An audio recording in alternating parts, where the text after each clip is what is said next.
Early on in the pandemic, the country saw a storm of businesses applying for loans through the Paycheck Protection Program. The applications for the first round ended last August. Now, the Small Business Administration is offering businesses a chance to apply again.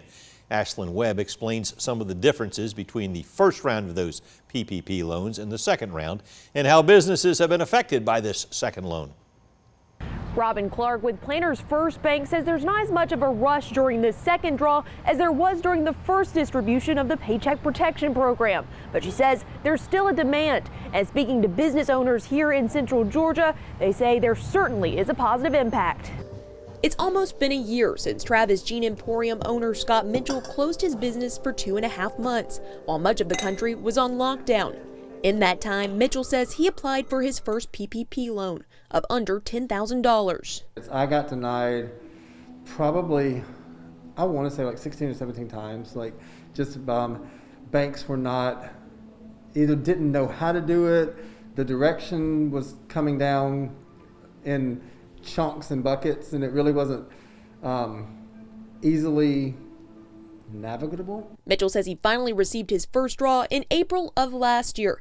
Fast forward to January of this year, Travis Jean Emporium is back open and sales steadily returning to what it was before the pandemic. But numbers are going up. You know, people weren't really getting vaccinated yet. Mitchell says he was still uncertain, so he applied for the business's second PPP loan. It was a lot easier. Robin Clark, the director of specialty lending at Planters First Bank, says this time the Small Business Administration has streamlined the application process and changed eligibility criteria. Clark says the main 3 requirements include that the business must have spent their past loan in full by the time they obtain their second loan.